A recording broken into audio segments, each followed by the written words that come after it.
Hi, and welcome to Best Practices for Practicing and Competing Remotely. I'm Sam Zulia, the head coach of Wadsworth High School. And I'm Carrie Spina, the head coach of Tuskegee Valley High School. Thanks for joining us today. Today, we're going to be discussing some of the best practices for practicing and competing remotely. When COVID started, many of us coaches were worried about what type of experience that we were going to be able to give our students in attending the end of year tournaments, those being Tournament of Champions, National Individual Events Tournament of Champions, and the National Speech and Debate Tournament. As coaches, we started working together immediately following the announcement of competition moving online. And we worked to come up with what was going to give our students the best results and outcome. And much of what we're going to share today was developed through trial and error. We would not be able to share these tips and tricks with you without the work of coming together as a community and really coming up with what we felt were the best practices to, again, give our students the best experiences in the online format. Absolutely. Our tips and tricks are not going to be perfect, but we certainly hope that after watching our video today, you're going to learn something new that's going to help you and your team get prepared and be able to compete in this new environment. Right. And our ideas, you may want to just take them and alter them a little bit to help it, help work whatever kind of situation you want to set up in your classroom or on a stage. You want to adapt it to what works for you. Absolutely. So getting started, we want to become familiar with whatever platform is being used.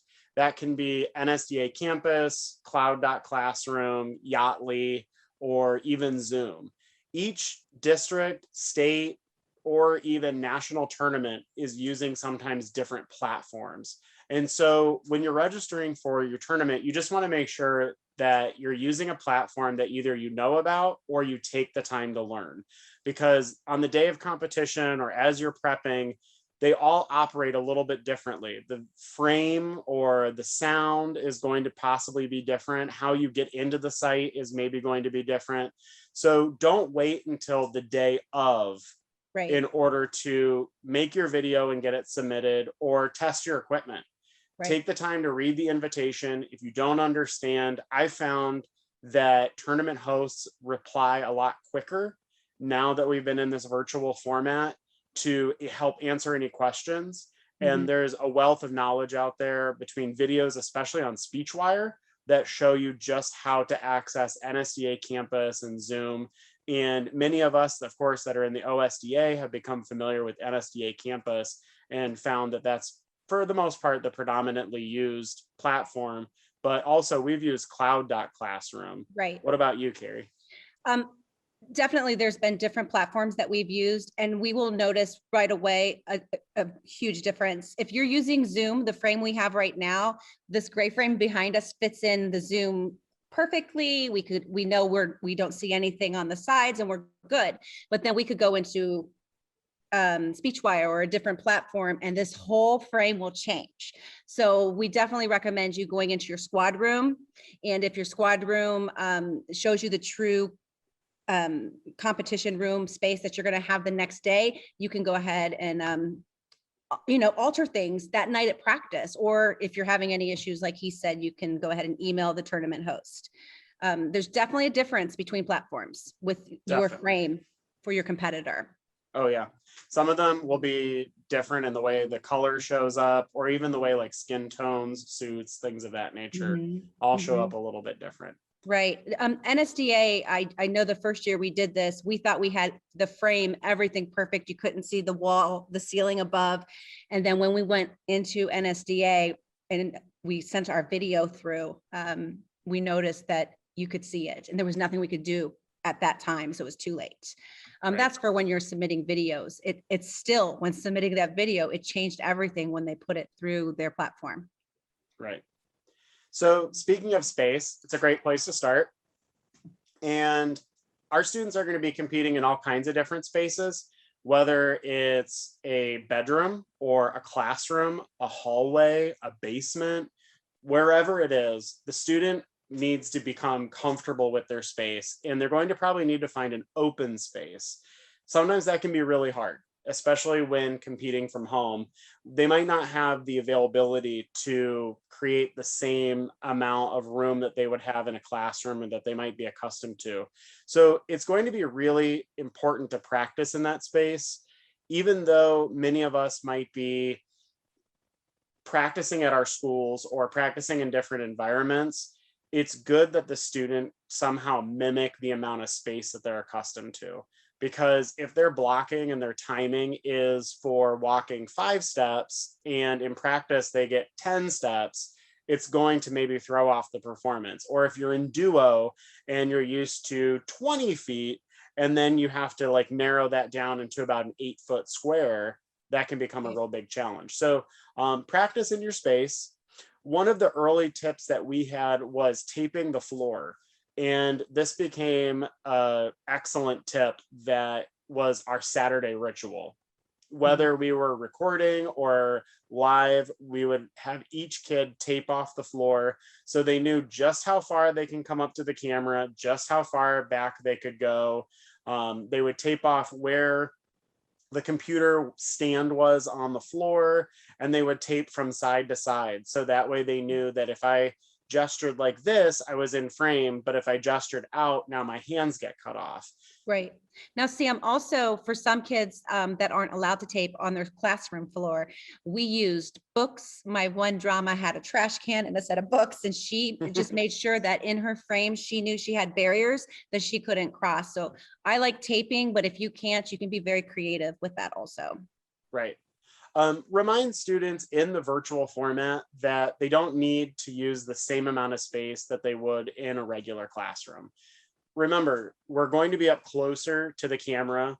Typically, what I see a lot of is the waist up or maybe a little bit below the waist. It's not all the way down to their feet. So it's not a really wide space, but we're pretty close up to them. So remind students that they don't need sometimes blocking that moves them really far out, but that they also need to be really aware of the blocking that they're adding, whether it's pantomime or hand gestures, that they're not out of frame below, and that we're missing that as part of the performance. I think a common misconception when we first started this is we all thought we have to have a full body in, because when we're judging or we're coaching, we're watching from their head to their toe.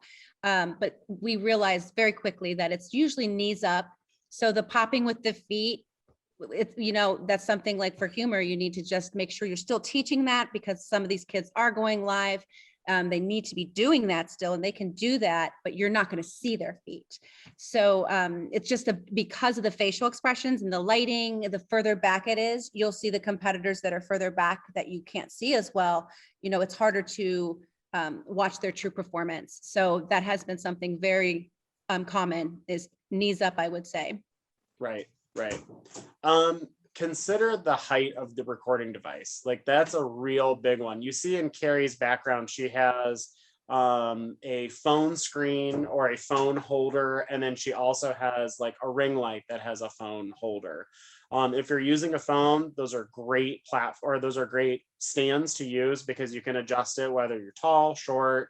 And then another great one to use is any type of podium or stack of books, as Carrie was saying.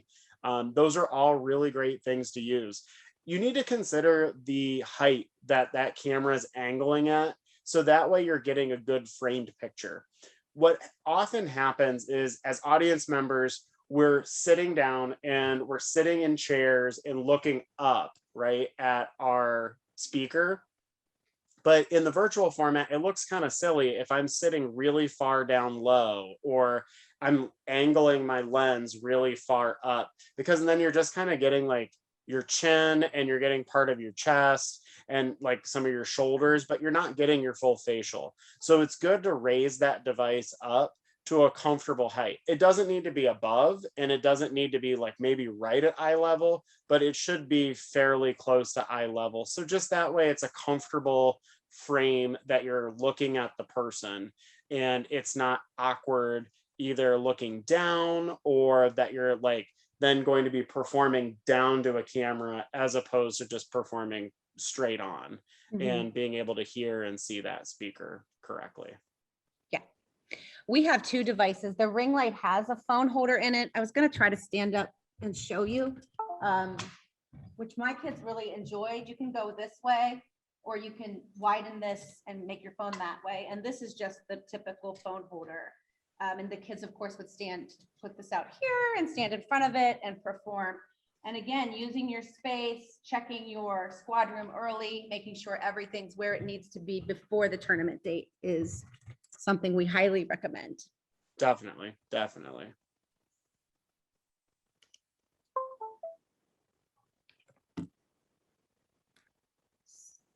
Oh, moving on.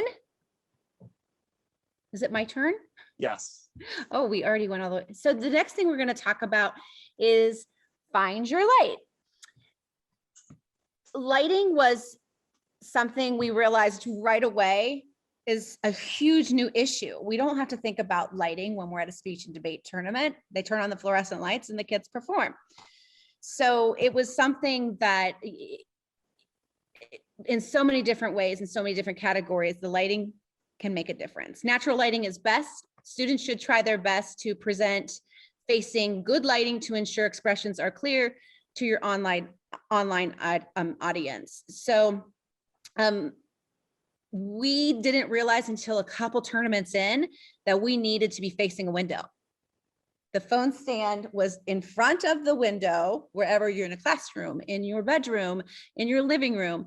And then we set up the backdrop or find a clean wall, take the pictures off the wall if you have to, but you need that natural light hitting your face and it will just change everything. It's such a beautiful thing to have natural lighting. Even if it's raining outside, that lighting is still going to be really good. If you are recording, consider the time of day you are recording. Like I just said, when is the sun coming in the room? Is it creating shadows on the wall, face, visual, air boards, visual aid boards? Your visual aids is going to be an issue with lighting. So be careful, test it out, try it out, see when that lighting is going, or when the visual aids are going to shine the most. I did realize that the darker your room is, and if we used a ring light for nationals for Ellie, and we had the room dimmer because the more lights that were on, her boards were just shining and they were becoming a distraction.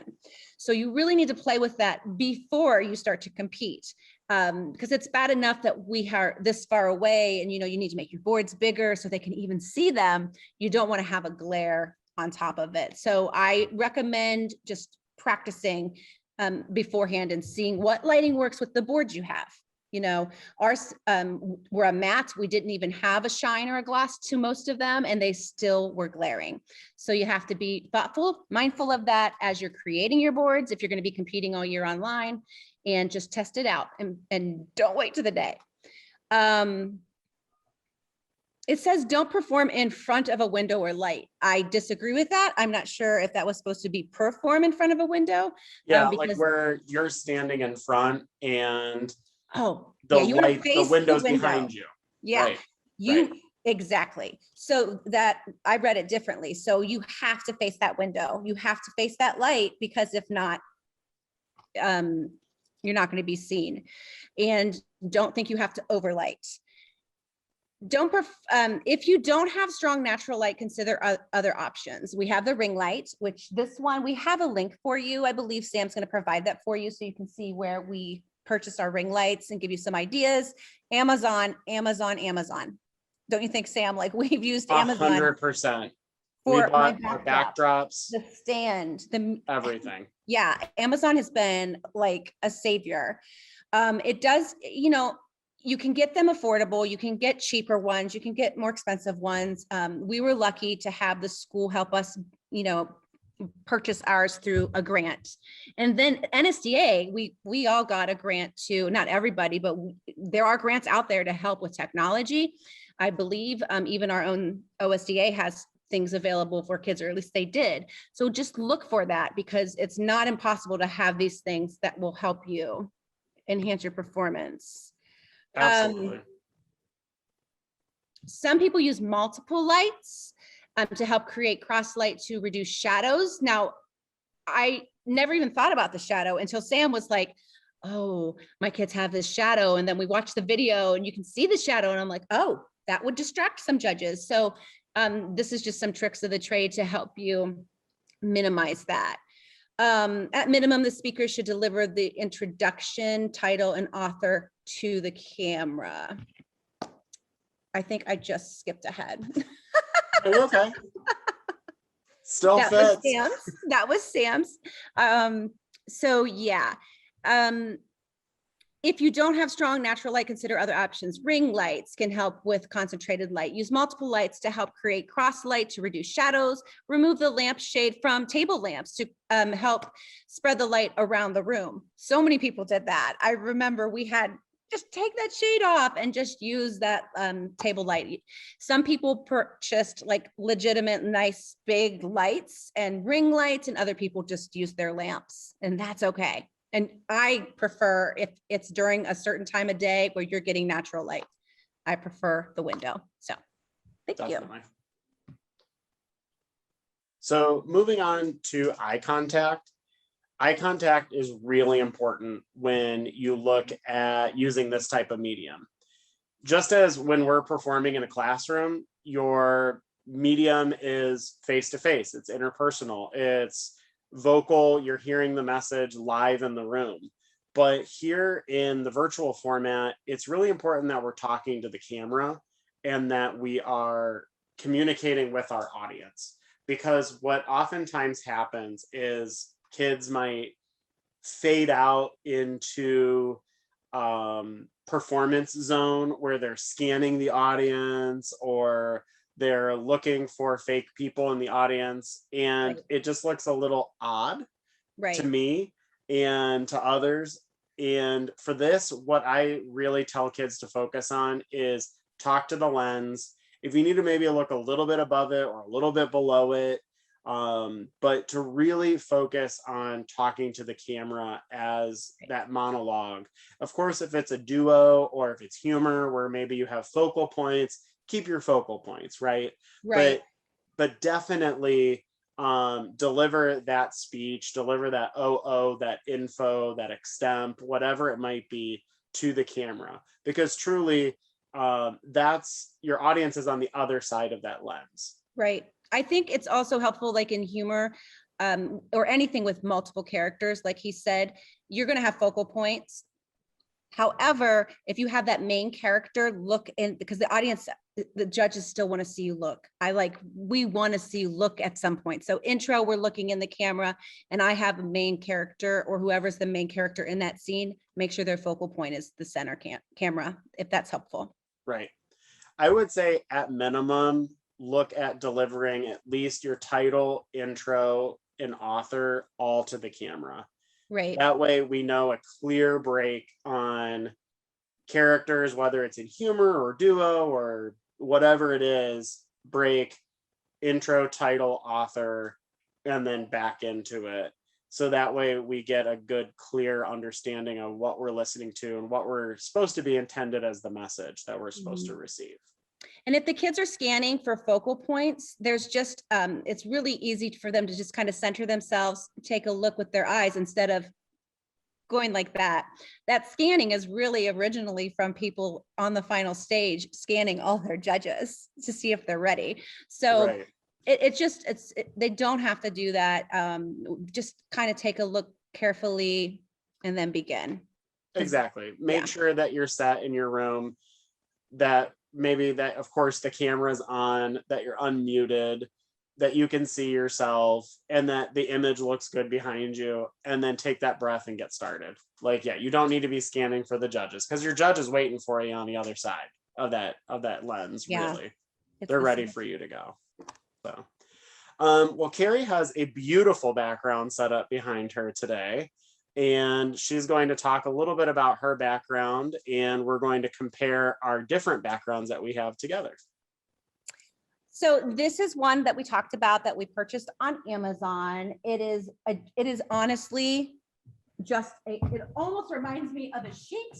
It is just a gray sheet, like almost like if you were going to be a photographer and you bought that backdrop.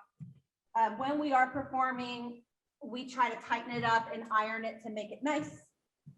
It goes across on, and I'll just show you this. This is a pole that goes all the way across. And you can adjust it and bring it down and take it as high as you want. So if you do have something distracting behind you, you can take this up really high. I recommend taking it pretty close to where the height is, just don't hit the top, as long as in your frame, you can't see above it. You don't want to see anything distracting. So I believe the stand and the backdrop came as a set for us, or it could have been Amazon was like, we recommend you buy this. If you buy this, it could have been something like that. I'm not sure, Sam, how you purchased yours. Was it a set or you do it individually? Ours was like a recommended. We bought, I think, our stand for about $30, and we bought the curtain maybe for another like $18. Yeah. And it was honestly the best investment. Yes.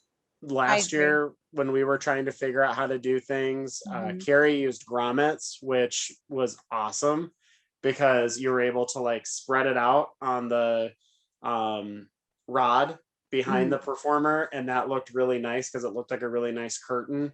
For us in duo, we were trying to figure out split screen duo, and at the same time we were like, oh, we'll try to make these flat areas, and we ended up using long tablecloths, and it was hard to like fold them so they were nice neat folds all the way across, because again we wanted to make it look pretty and professional and clean, but it was really challenging. And the way Carrie did it initially was really good idea on the grommets, and like, because you could then spread it out, right, just like you would a curtain in a bedroom or a curtain in a theater, and it was able to just spread it out really even, where before we were almost manipulating this tablecloth all the way across in the frame to make it look right. And I wish we would have gone some type of different background when we first started out. Now, I know that with Humors, as long as you're in frame, and each device has it gives you a different frame. It gives you a different space. Like you'll notice some iPhones seem to give me a bigger frame than an Android or your Chromebooks. I think Chromebooks are probably the most difficult to work with. An iPad, like everything's a little different. So I know that one of our fellow coaches and friends, Katie Russell, used 2 of these for nationals. And it may have just been for the recording, but then she didn't have to worry about, because sometimes it's so tight. This frame is really tight. Like if I move this computer just a little bit, you're going to see the side of the stage or the side of it could be your bedroom. It could be your classroom, and a bunch of teachers' books and boxes are everywhere. That little tiny bit of something becomes a distraction. We ask for people to overlook that, to not care about boxes or closet doors being open with a mess inside, but you know that people are very visual, and subconsciously we feel like sometimes they do. So it's just better to problem solve and to do what you can to help make the experience as clean as possible. So you can see we can purchase this stuff inexpensively, and it looks amazing. This is like top notch. If you really want to go all out and you want to get all this stuff, we can help you. We'll give you the links, and it's possible, and it looks beautiful. But I've seen several national champions now in their bedroom with just a nice clean background with a shut closet door. Find a white wall. I've seen kids go into their living room and take, just for the day, they ask their parents, of course, and they would take their pictures off, and they move the couch. I've seen kids that have moved couches, and they have a nice clean playing space. As long as it's in the frame and there's nothing distracting outside of that frame, you're really good to go. We just went the extra mile with everything being taken from the kids. We wanted to try our very best to make it as special for them as we could. And some of my kids' actual homes were not, they didn't want to use what their background was, and there was really no way to clean it up. So this was a way that I felt I have to give them something that makes them feel comfortable. Just like making sure our kids have the suits they need to perform, I felt it was my duty to make sure they had these. So I made it possible, but if you can't, a nice clean background is totally fine. Exactly. Like right now, I'm in front of a blank wall that's in a spare bedroom in our house right now. and I'm doing the trick. I have a lot of light on me right now, but I'm doing the trick with taking the lampshade off, and I have the light on, which gives me light all the way around. And again, depending on the event, depending on what your budget is, you can make a clean space work. Sometimes it requires moving a couple things or just cleaning up the space, but really you can make a space look really nice by Mhm. just, again, make the bed, put the clothes away, maybe take down some posters. Mhm. I remember just being really aware of everything at the very first NSDA that was virtual. And I judged a student, and he was a wonderful student, but he had a giant poster that was behind him. And he was performing on a blank wall, but this gigantic poster. And like he was a basketball player. And it like the head was just huge while this kid was performing this really serious prose. And it almost takes you out of the moment because you have this big distraction right behind you. And we can't And help it, it as humans. We want to see what's that? What's on? right, exactly, exactly. And so, just as a point, is that something easy just to kind of clean up the space. We want the audience to focus on you, we want the audience to Mhm. focus on your students. So, really, just kind of be a little bit more aware of what you can do to maybe move things around a little bit. Definitely. Meet with your students the night before an online tournament in the squad room. That's what it's for. And have them have their space ready with their device they're using the next day and ask to see it. And do your final practice with them in that space they're going to be competing with, because then you can see, just like the judge is going to see what's happening the next day and feel more comfortable about it. Because, hopefully you guys are all going to be at a school, in your school, in a classroom. And that's how we were last year. During lockdown, we were in our houses, of course, but then we moved to the school in the fall and everyone had their individual room. We didn't use these except for when we traveled on the circuit. We used our chalkboard or the whiteboard. The whiteboards are great, but you want to make sure you take a picture of what's on that whiteboard, clean it up, and then put that back on. We've used a green blackboard. We've a green background. We've used a blackboard. So as long as it's clean and fresh and there's nothing distracting on the sides, I think that, that's okay. Absolutely. Refrain from using virtual backgrounds. I don't know if we're not allowed to, but it just can be very distracting. And that's just the key here. Don't be distracting. No matter what you do, try to help your students not be distracting. Even if they can't have a fancy background, it's okay. Just make sure they're not, there's nothing distracting, including the suit you choose. So if your student doesn't have a great background, let's say they are quarantined and they have to compete at home, you need to ask them what color suit they're wearing and which wall they're using, or, is it a white? Try to get them on a white or a cream. If they're wearing black, think about that contrast, because that they can easily just kind of get lost in the background. Definitely. And to add what Carrie was talking about with if a student's in quarantine, just real quick tip is last year we had a duo of ours that kept being in quarantine for one reason or another. And thankfully they never got ill. But in order to allow them to keep competing, we did black curtains in front of them and we did live split screen. And it ended up being very successful. It worked out really well for them throughout the season. They ended up having to do it like 2 or 3 times. But what we did was we tacked up one of the black curtains that we had at one of their houses. The other one put up a black curtain. So that way it didn't look disjointed. It made them look like they were in the same space. And it totally created that illusion for the audience. And we disclosed why we were doing the format we were doing, but it worked out wonderfully. And so Right. curtains can really help and creating that like suspension of disbelief that we try to create as performers when it's live. And even just a blank wall can also help create that suspension of disbelief, because that's really what we all strive for, especially Right. in interp events, is to make us believe that you're the old woman going through something, or the funny character that had this thing happen, or the fighting couple in duo. Mhm. We're all trying to create those scenes. Right. And we're all problem solvers. We're creative people. So, you know, if you can't afford one of these stands and a backdrop, when we first started, we had literally one of the mothers got a expandable shower curtain, you know how far they go out, and she put that in like in a frame with black long curtains and set it up, and it looked so beautiful. It was facing the window. She just so happened to have the perfect space for that, but she didn't really have any plain walls or anywhere to put the student. So that worked too. Just, Exactly. you know, use your best judgment and keep it clean. Moving So on Sam's going to to, talk to you yeah, guys about pick the best device for you. excellent. So looking at what type of device you might need, a lot of people think that you need expensive equipment, and you don't.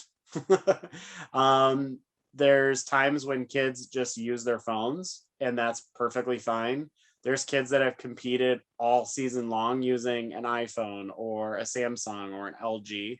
There's kids that are using MacBook Pros with, you know, lots of megapixels.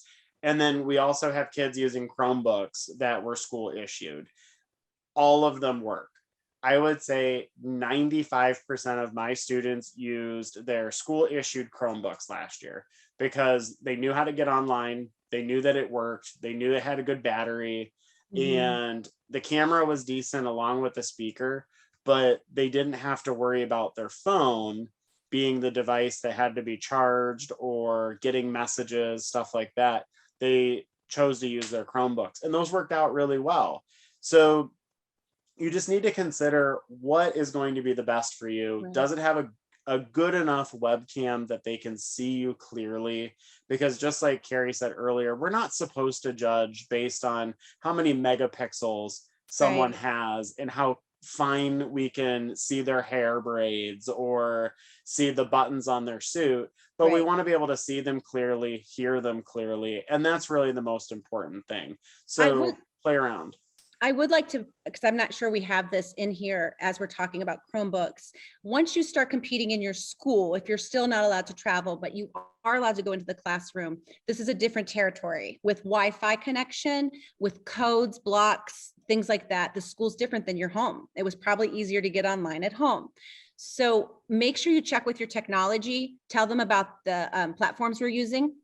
Let them know, you know, we have to get into SpeechWire, we have to log into Tab Room, whatever platform you're using, they need to unblock that from your kids' Chromebooks and any other type of block they may have on that. I know for us, we didn't even know what the school Wi-Fi was. And the student guest Wi-Fi was different than the Wi-Fi we needed to have a good connection to compete. So make sure before competition starts for you that you do check with your technology, and they hopefully will be very helpful. Yeah, make sure that things are whitelisted, meaning they're going to be able to come through on your school Wi-Fi, and that you allow your microphone and allow your webcam. Those are definitely the two biggest pieces of advice that, you know, when working with your device, because that can be the most frustrating thing, especially if your battery goes dead or something's not working. People will begin to freak out. And Right. sometimes it's this as simple as saying allow, and then it works correctly. For us here, we're in a cornfield literally, and sometimes it's basically leaving that classroom and going to another classroom. We figured that out. Turns out our technology guy knows the classrooms he has problems with Wi-Fi. So just asking them, talking to teachers, just making sure that your kids are not going to have hopefully any technology problems when you hit go on that Saturday morning. Yeah. Carrie has some great examples of the ring lights and phone stands behind her. And our students were a little bit different this year because they're using their Chromebooks and they would have to use podiums. And thankfully, a lot of our classrooms had these podiums that were roughly waist height. And then we played around with books in the room to make it taller or shorter in this case, to make it work for the students. And that worked out really well. So make sure that your device is in a sturdy setup. The biggest thing or most frustrating thing that could probably be embarrassing or cause a kid to feel defeated is if then they're in the middle of their performance and their phone falls down. And we've all had it happen. I had it happen while prepping consolation and supplemental events and main events this year, where the phone falls over or it loses autofocus and it falls forward, or stuff happens. Yeah. So make sure it's in a stable place and that you've practiced with it and that it's not going to shake when you Right. hit record on your device, or if you hit the record on your phone, that the phone just didn't tilt when you're getting ready to perform and now you're going to miss half the performance. The kids are pretty smart about how to use the devices, I think, more than I am, for sure. I'm technically not savvy. So make sure they know that they have the settings where they need to be. Sometimes that is all that's wrong, is just a setting is off. So again, that's why you go in your squad room the night before with your phone, with whatever recording device you're using. Right. You're not recording, whatever device you're using to compete the next day. If you're using your phone, make sure you turn screen lock, the feature, off. So that way, while you're in the middle of your speech, it doesn't go black. And then you have to either unlock it, swipe it, show your face, whatever it might be. There's a lot of phones that either, if they're just set in a place, they're not being held and being moved around, however it picks up your face or movement, it'll sometimes turn off.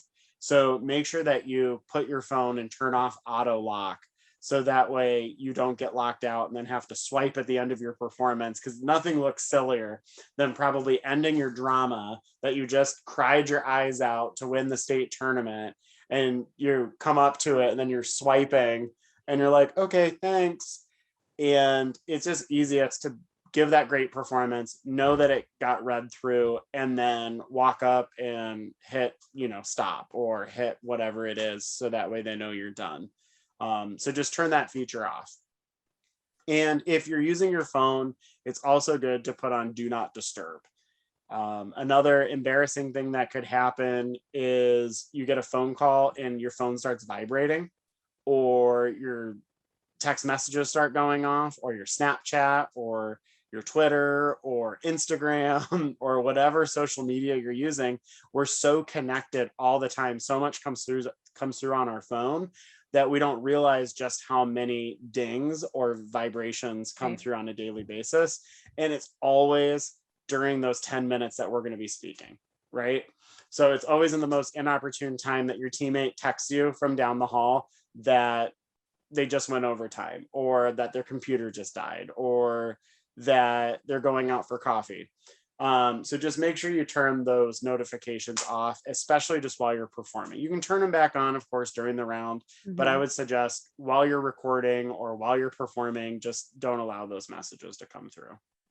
If you have the opportunity to have more than one device ready, like a phone and a computer, I actually, during Yale this weekend, had a competitor who had some issues, and he ended up having his computer on for his recording and video, and he had to turn his phone on for sound, and he just logged into the same Zoom room and it worked. I couldn't tell the difference. And I was like, oh, that's really smart. And luckily he had his phone with him and was using his computer. But, we try to problem solve. Each computer or each tournament has a tournament host that usually can help you get through tech stuff anyways. But I thought that was really kind of like a quick fix for him.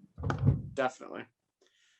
Carrie's now going to talk a little bit about if your competition is recorded and some best tips on getting that perfect recorded video.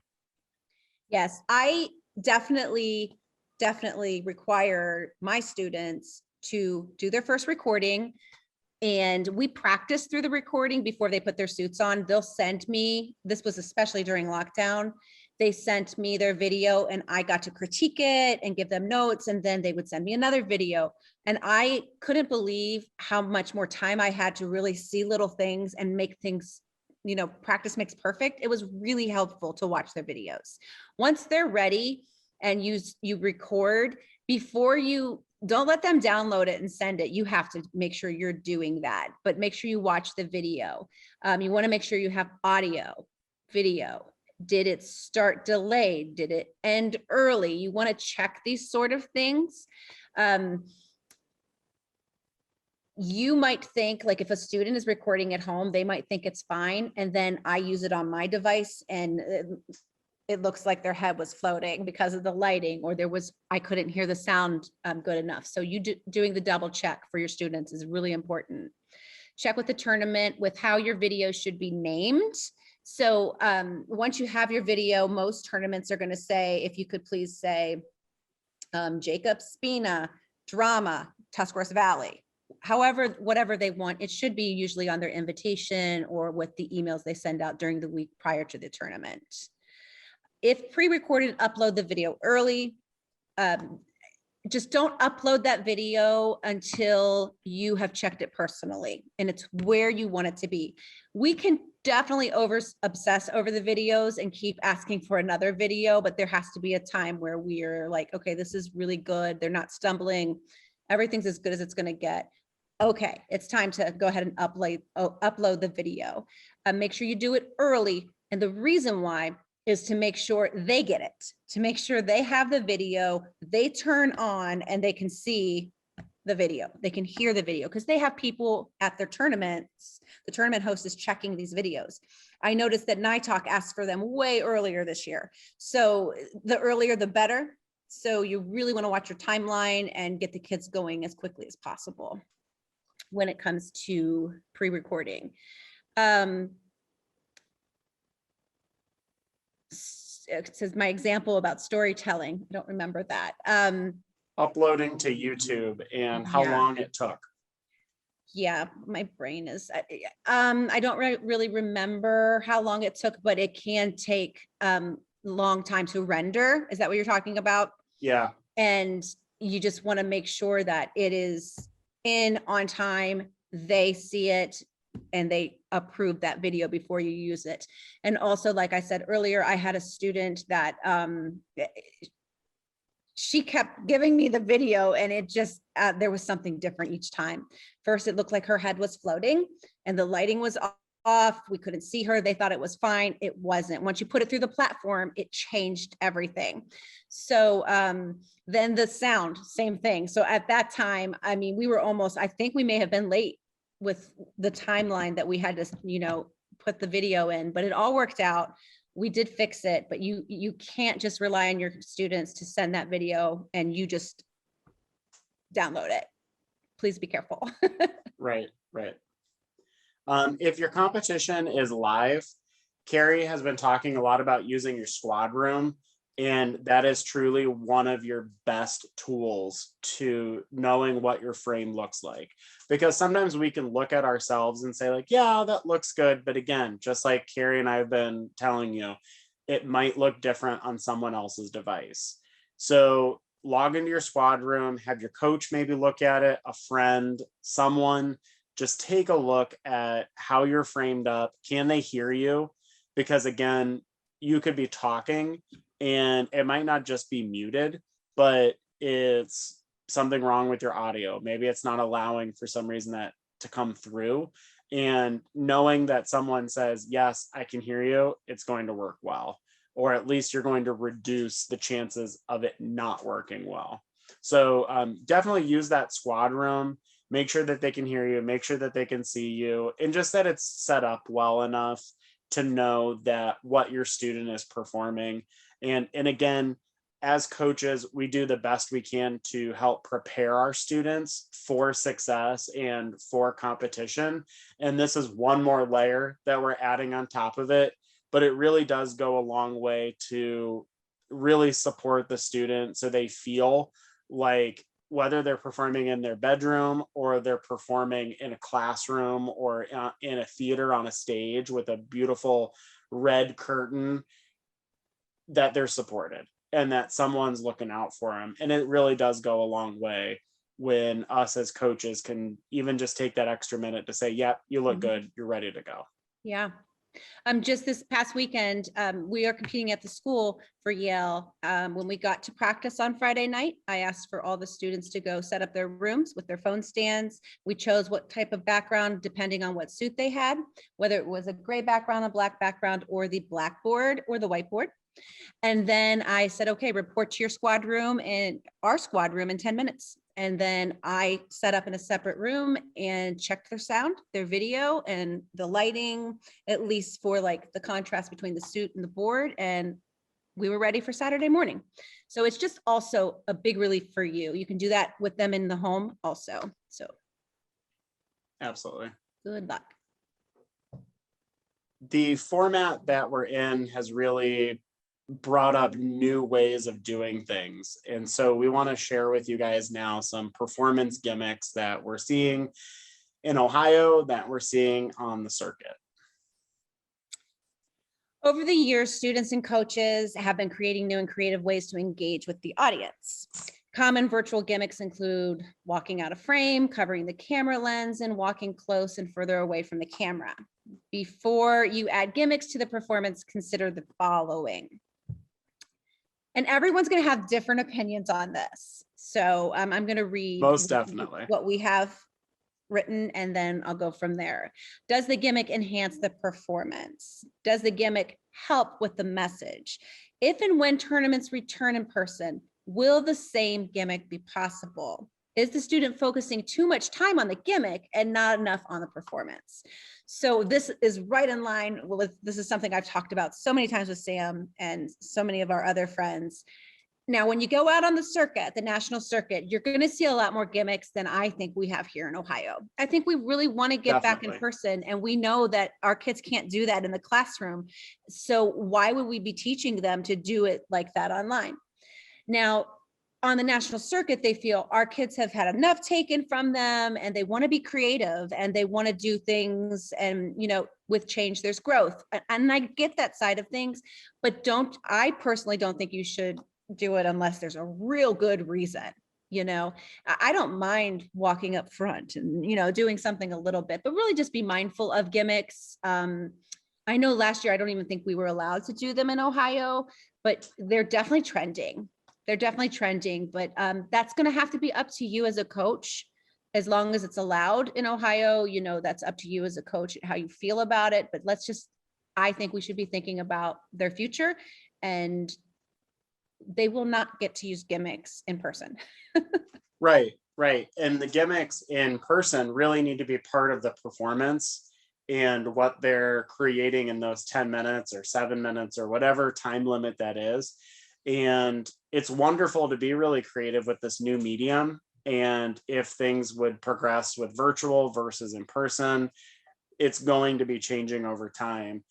But I think as Ohio, have really stuck to the idea that we want it to be just like I'm looking at it in person, that covering the camera adds an extra layer that isn't necessarily needed and doesn't maybe enhance the performance. Right. I remember the very first year that NSDA was online, one of my duos told me about that there was another duo making shadow puppets on the wall. This is me trying to make my shadow puppet on the wall, and half the performance were these shadow puppets, right? Yeah, talking to each other. And while it's fun and creative and it's silly, yeah.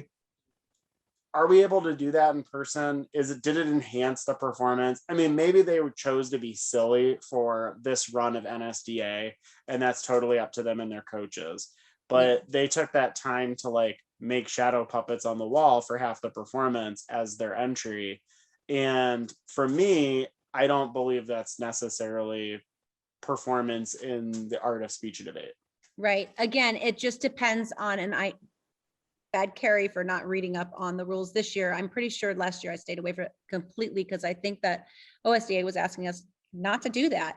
But I do know on the national circuit, they do it a lot. And if you want to up your game a little bit, you're more than welcome to play with gimmicks. They even, some of the kids do a blackout and they disappear and they go behind the camera and you'll see their fingers dangling. To me as a judge, it really became distracting unless I did see some really cool gimmicks. In fact, I will call out one of our poys that made it to nationals, Penny Harris coached. I was just the staging she did with her poi and a little bit of the gimmick, just enough to make it classy. It worked perfectly for the piece. That was impressive. But what I'm seeing is a lot of people going overboard and trying so hard to do all of these gimmicks that it becomes a total distraction. So it's up to you as a coach, but be aware of them, because you may not, you'll be like, what is this? If you're just, going into online, you're a new coach. That's what it is. They're just trying to have fun. And sometimes it's distracting, but it's up to you. Absolutely. Carrie's had a lot of great success in info and original. So we're next going to share some event-specific recording issues and live issues that we had. And so Carrie's going to share a little bit about info and OO, and then I'm going to share about duo interpretation. So I had talked about this a little earlier. Consider the distance of the speaker from the visual aids. The speaker has created visual aids to help enhance the speech, create simple and easy to recognize visual aids. So this year, we're going to probably go in between, mostly in person, but also we will, like we were just at Yale. So we did make our visual aids a little bigger. They fit in the frame nicely. We ordered bigger boards because we kept hearing, we can't see your boards. We can't see your boards. Well, we know you can't, but we're trying really hard. So you can get bigger boards, and make the print bigger on everything. That will help them. They want to see what we've worked so hard with, for. Our boards are what is like, for some judges, make or break the one or the two. So just be really mindful that you can get larger boards and make things bigger, almost like a magnifying glasses on it. Cluttered visual aid boards. Okay, so you don't want clutter on your visual. We're really about not having clutter, huh, Sam? We are. You don't want the clutter for for your backgrounds. It's distracting. Well, same thing with your visual aid boards. And also, the more things you're putting on there, you may be getting more glare from. This is something else, which I could talk about this without even looking about what we wrote down, is because of the microphones, I've noticed in the Velcro might not be the best choice if you're not going to be in person. In fact, we have changed to magnets. That's our little trick. I'm sure some of you have already done that, because that tearing sound enhances, it becomes distracting. And I never would have even thought about that if it wasn't for us going online. So even now when I watch videos online from the national stage that have been recorded, I hear the peeling. And so, because of this, we have went to magnets, and it's just a smoother transition. So you can think of things like that for your boards. High gloss or shiny or matte. We tried matte because we thought about the glare, and we still had glare with some of our boards just because it just was too much light. I talked about that earlier. You don't need all that light in an info room. If they're in their bedroom or in the classroom, like right now, there's way too much light where I'm at. I'm on a stage. You never want to be on a stage and put stage lights on your info boards, because they're not going to see them. It's just going to be a glare. Go in your squad room and make sure that you can see them, because you can just, as I'm a theater director, if my lighting's not right, I'm going to tone it down. So we have literally turned off almost every light we can to make sure. And then we realized, oh, the ring light on the boards in a dark room through the squad room, when I'm looking at my competitor, it looks great, and they have plenty of light and they're not dark at all. So you just have to, do some trial and error with that. Similar to acting events, consider how far to each side the speaker needs to move. Does walking 5 steps versus 10 steps make the same impact? So with the boards and this frame I have here, and especially this year, our boards are a little larger. We actually purchased larger cases because we're going in person. So they're big. So we tested it out early. We went into a Zoom room and then the squad room before Yale to make sure that they also have space to walk to each side of the board, because we like to put blocking in our info. We don't want them just standing in one place the whole time. So make sure you block out and make sure you look at like where their arms, like you don't want to lose half their body because they're going to the side of their, you don't want to lose them. And that can happen very easily in a squad room or in the platform. So again, go in your squad room, go in a Zoom room, do whatever you have to do to make sure that they are not out of frame. And you may have to adjust the board. You may have to bring it up or bring it back to get to where you need to be, to make sure they're still in frame and we're not cutting them off in any way, shape, or form. So yeah, I think that those are basically the only really issues that we had come across, and they were very easy to problem solve. This year, we were fortunate enough as a team to have a couple kids competing in duo and throughout the season and at NSDA. So we got to try out being live and live duo versus asynchronous split screen duo. And we had success in both, but definitely live is very different than asynchronous split screen. So we took the approach that we wanted to see a duo the same all the way across with just a dividing bar basically between them and it looking like it's seamless. So we decided it would either be like white walls, a same curtain, or some type of background that just matched and it looked like it was going to be one picture. Some duos, if they're performing in their homes, you might have their bedroom in one scene and then the other partner it's like a blank wall, and it just kind of looked a little disjointed. And again, because we're visual people and we're visual learners, we wanted just to kind of smooth that out, make it as clean and clear as possible. So we would play around with using the same background, and we found that that really worked with creating a cohesive performance. In split screen asynchronous duo, we did the same internet connection in the same device. So that way, just like Carrie and I are on two different devices today, we would use like iPhones and we would both be using iPhones. We would both be using LG or Samsung or whatever type of device. So that way it's the same megapixel, it's the same operating system, it's the same type of sound, because we each own different cell phones and they all have different, different gadgets or different things that we really like. Maybe one offers you multitasking, maybe one has surround sound, but we found that using the same type of device allowed it to have the same picture, the same sound, and if you could zoom in and change the lighting correctly, so again, it looked like they were in the same space, because again, we're trying to create that illusion of them being in the same space and the illusion of removing that suspension of disbelief. Mm-hmm. We did find that we wanted to create the same amount of space, and space was really big for us this year, especially because we did not play some of the other gimmicks that were either on the circuit or in the final round of NSDA this year.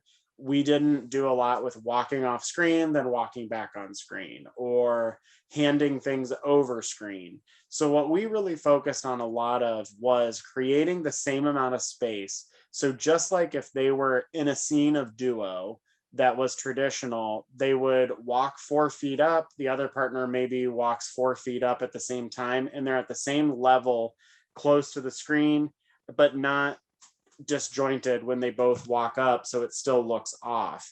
So what we would do was we would like frame it the same distance from the curtains all the way back, and then we would tape the floor at where their certain items were, whether it was a table or a refrigerator or the counter or whatever it was. We would tape off where that was in each of their scenes or in each of their screens, so that way they didn't have to worry about like it being off. They just had to perform kind of in their own little world, if you will. Mm-hmm. And the last thing is internet connection. We were fortunate enough to be able to use our school. And so we had both people streaming on devices that were in our building on our internet connection. So when those were working with the phones and recording, it worked out well. So they both had the same internet speed, if you will, as opposed to maybe one doing it from home that might have DSL and the other one that's doing it using high-speed internet. So those worked out really well. The next thing that we'd like to talk about is some team management. when looking at team management, we tried to develop what was going to be the easiest way our teams could function as a unit, be together in the same space. Now, we found that these worked for us in our space. And thankfully, we actually have two of our good friends here on the call with us today. And I might ask them to chime in a little bit with maybe what they did, because they had a different experience than us. And what we found with our team management was, when competing online at the school live, we would develop a routine in the morning where students would come in and we would check them in. We gave them the same room to compete in every week, so they became comfortable with the space, and they would know where they were going, what it was going to be like. They knew what was in the room, so they had to move things. Maybe they had to move 5 desks before they got started. Maybe they had to move things around in a way that made it work for their duo or their OO or their info. Right. And the school, like for us, the school wanted to know who was in that room because the teachers would say something. So they knew that one of my dramas was going to be in room 202 the entire year. That was her room. So if they had any questions, we would say, well, you need to talk to her. So, and they kind of like felt better that they knew who was going to be in their space. So if you can get assigned rooms, that was the best way for us to go. And then if there's a Wi-Fi connection issue, of course you can try to, you know, I don't know how your guys' janitors work, but like we had to have them open up the doors Friday night, because you could go into school Saturday morning and those doors could be locked if you don't communicate with your custodians about that. Yeah. Or they'll clean the room and they'll move things back. Right. Absolutely. Absolutely. We would use the signs. We made them a sign. So it would say, Sam Zulia, drama, room 222. Please do not disturb if door is closed. We used it for a couple reasons. One was it was their assigned room number, so the kid always knew where to go. They didn't have to ask. We would lay them out, like the roster, we would lay out who was coming that Saturday. So we knew if Sam picked up his card, Sam should be in the building, heading to his room. He had a roll of tape and he should be getting ready and warming up. He's probably talking in the halls with his friends, but most likely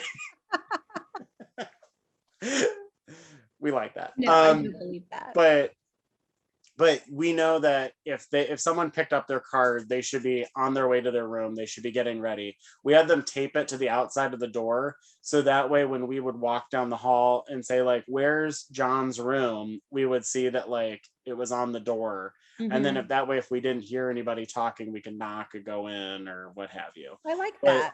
Yeah, it really helped a lot. And then also we told kids, you know, they would have to clean up their space and then they return their card at the end of the Saturday. That's a great idea. And again, that worked really, really well for us. We did a squad room check-in where the kids would all be, there was a time they would come in, go to the auditorium because we were allowed to social distance in the auditorium. The kids would do their warm-ups in the auditorium, and then we would tell them to report to the squad room by 7:30. And then I would check with all of them one more time, their sound and video, and make sure that their space looked good and ready to go. So you can also do that, but I love the card idea, Sam. That was really creative. Yeah, thank you. One of the big keys that we focused on was having a centralized place. And that place was for us to meet, congregate. Because of COVID, we had to spread out a little bit more. So we were fortunate enough to use our media center. And Carrie, I think you used your Trojan Center or used your theater. We used both. Lunchtime, we used the cafeteria. Well, we tried to keep it, and I'll talk about this a little bit more, but we tried to keep it as normal as possible. They went to the auditorium for announcements and warm-ups instead of going to, you know, the hallways or the rooms. We did them in the theater. I was lucky to have the theater space also. And then they reported to rooms, then to cafeteria. We had to, at that time, take pictures of the kids in their spaces, and they had to social distance. So we did get to use the cafeteria, but later on the kids started using the Trojan Center because that's where I was, and they just wanted to be like together at the same time. So it is good to have a common space that works for you. Right. We were good with having a space for myself because I was working in tab. I was able to work in a room off to the side, and Mhm. then kids were able to meet in our media center. And that really helped them know like where Sam was going to be if an emergency came up, Mhm. where extra chargers were, where extra tape Yeah. was. And we kept all of those things in that centralized place. And again, we provided our team bag, our tape. If a student needed like an extra tie, water bottles, things of that nature, we had all in our media center. So people would bring it back to it at the end of the day or take it with them when they needed to go. And we felt that that kind of gave them a sense of community because they were able to come back and hang out with us Mhm. between rounds. And we encouraged that. We encouraged kids to check in with each other throughout the tournament and check in with us as coaches. Right. We're the style of coach that we like to see our kids. We like to check in with them throughout the Mhm. day. And it was, again, really nice to be able to do that. And I think some teams use that squad room even more as a check-in way or a Right. hangout If they're place. not at the school, that's what it's for. Also be mindful that there's some kids that are new or maybe uncomfortable. Have your team captains or your president or your, whoever you have, check in on the kids at in between rounds or at lunchtime and make sure no one's alone. Because I think that meeting in the Trojan Center or, your cafeteria, wherever it is for your kids. If they're not at tournaments, that's a very important time for them to have that bonding, check in with each other. How was your round? Like that was really nice that our kids got to do that. Of course, as safe as possible. Right. Keeping up with some of those traditions, we tried to encourage students to be together for awards and help maintain some audience etiquette. And so Carrie has some great tips on what she did with her team to really recreate that experience. I think more than a lot of programs were able to do. Again, I'm very fortunate that I'm the theater director here and the speech and debate coach. So I can use my lights anytime I want. We have a screen right above me that comes down a projection screen. And then we have the cyclochromatic curtain that you'll see is kind of red. Can you see it, Sam? Yeah. Behind me on the stage. So I know I'm lucky and fortunate that I got to use that. But I know like Missy Sturzbach, she used her beautiful common cafeteria area for her kids. I think she brought a screen down. She made sure she made it special. So look at your school, see what you have. And, if you can't and you have to do it individually at home in your rooms to watch awards, do it in the squad room maybe. But here at Tusky Valley, we came into the auditorium. We brought the screen down, and we also talked to our students about I would always say, if we were live in person today, this is how the awards would go. And when it comes to your category, you guys are going to stand up and you're going to support not only your teammates that are in the same category as you, but the teammates that are being awarded today from other schools. So we taught them that audience etiquette. We taught them about the power clap. We taught them how, the first place champion, everybody stands up and claps. I wanted them to still know that these traditions exist and that once they do go back into live tournaments, that this is something that we expect from our students. So as far as audience etiquette, we always did that. And you could do that in a classroom, in a study hall room, in a cafeteria. We were fortunate enough to have it in this theater. Our theater's not very big, but we would play music. When the kids, I would have the music turned on, all their favorite songs, usually iCarly, stuff like that. We'd have the lighting set, the music set, and the kids would walk in and there was a bit of a mood for them to get excited. Like I really wanted them to feel special. Even if no one placed, I wanted them to have an exciting experience for awards, even though they don't get to walk up on stage. Which we did that for state. We got our plaques early, thanks to the Canton district and the board of directors. We got our plaques early. So we did have a coach on stage. As they called them up, they came up, we took pictures. It was really important each week, even though it looked like the same pictures because they had their mask on and we were on the stage socially, distanced or whatever. We made sure we took those pictures just like we would have at the school. each week, and we posted it. And we also sent it to our yearbook committee and the people who are responsible for putting it on Twitter and Facebook, because we wanted to keep everyone knowing, like, I know we're the only extracurricular activity that's not traveling at Tuskegee Valley, but we're still thriving. We're still competing. And we are still having kids that are placing in this online format. So that was something we did. It gave kids something to look forward to, that they were actually going to have a real awards feeling and ceremony. I know at Biggs, we actually brought, and State, we brought chairs up on the stage. I tried to think about what we do traditionally with our kids when you guys are hosting tournaments, and how special it always is for them. And we try as tournament hosts to make it special. So it was like being a tournament host each week for our kids. And I think that for the most part, all the coaches that I know really did a good job in their own way making that happen. So just be really creative to boost morale, to give them some type of normalcy, and to also give them that sense of community and team. Like, we are a team and we're going to support each other. I even taught my students to, if you didn't win, don't throw a fit. Like, you have to sit there and still clap and be professional and support everyone. So just be mindful of that, especially if you're a new coach, you don't really know what to expect. Those are some of the things we do at tournaments, and you will be seeing hopefully soon enough in person.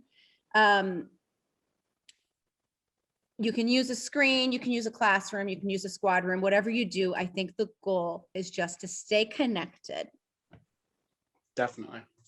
I think all that's great. Really things to consider and things to try to incorporate.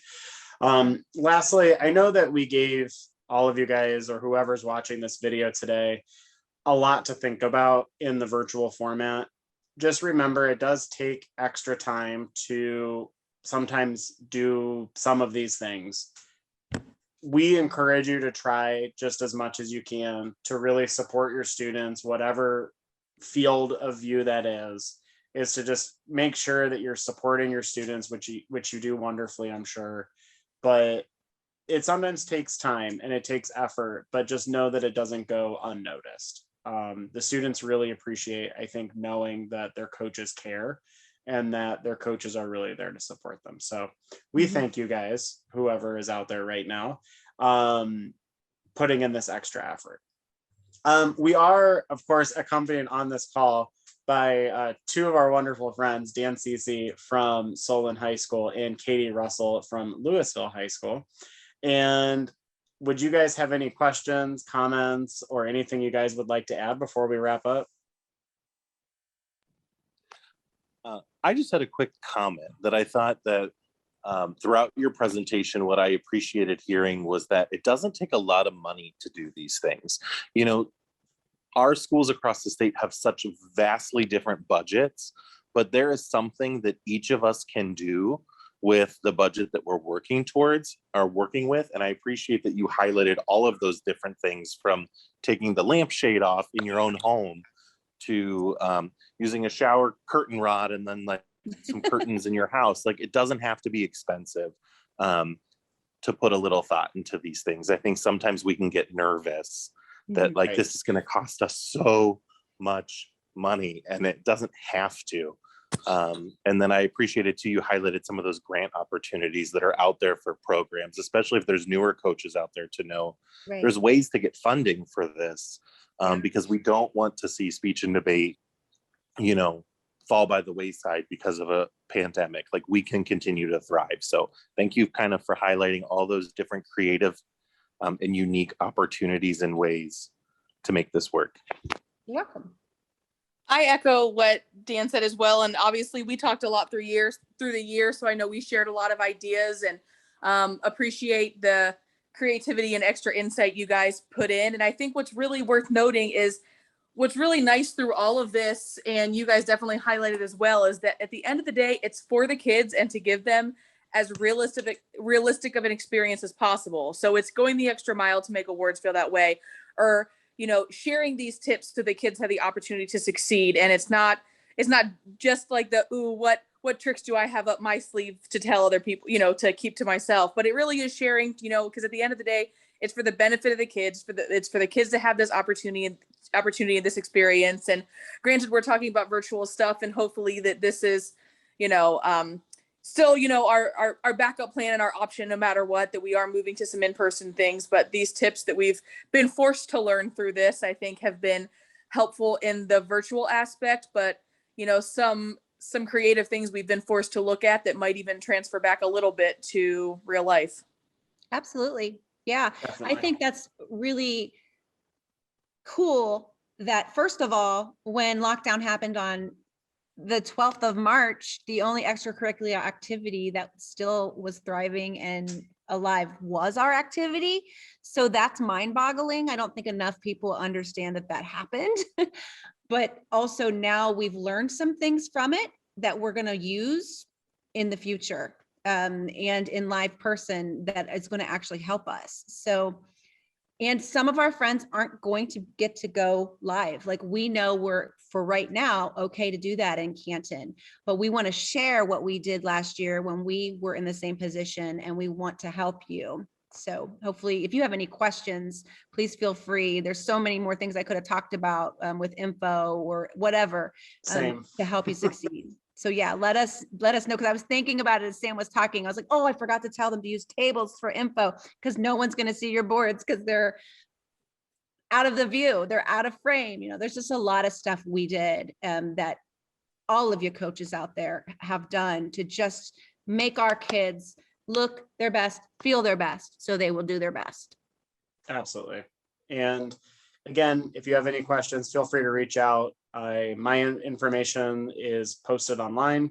I believe it's going to be posted with the Zoom links that are going to be sent out with the recordings as well. So if you have any questions, feel free to reach out to us. We're happy to answer. We can hop on a Zoom call. We can share emails, text messages, phone calls, whatever that is. And again, we're happy to kind of share that information. And we'll be also hopefully sending out the links to everything we bought. We bought, again, almost all of our stuff on Amazon. So you can get it with 2-day shipping with Prime, because I don't pick anything that doesn't offer Prime. So you can get it in a quick hurry. So that's good. Definitely. All right. Well, awesome. Thanks everyone that was tuning in today. We appreciate it. And thank you, Carrie, for being with me this evening. And thank you, Dan and You're Katie, for welcome. also joining us. Thank you for the invite to help. Yeah. I hope it helps anyone that is searching for help or just doesn't know what to do. I know this is a lengthy video, but we could make it another hour. There's so many Easy. things that we discovered in the last year and a half. So good Yeah. luck. Have a safe and healthy and awesome season. And hopefully we will be seeing some of you either online or in person. Absolutely. Thank you so much, everyone.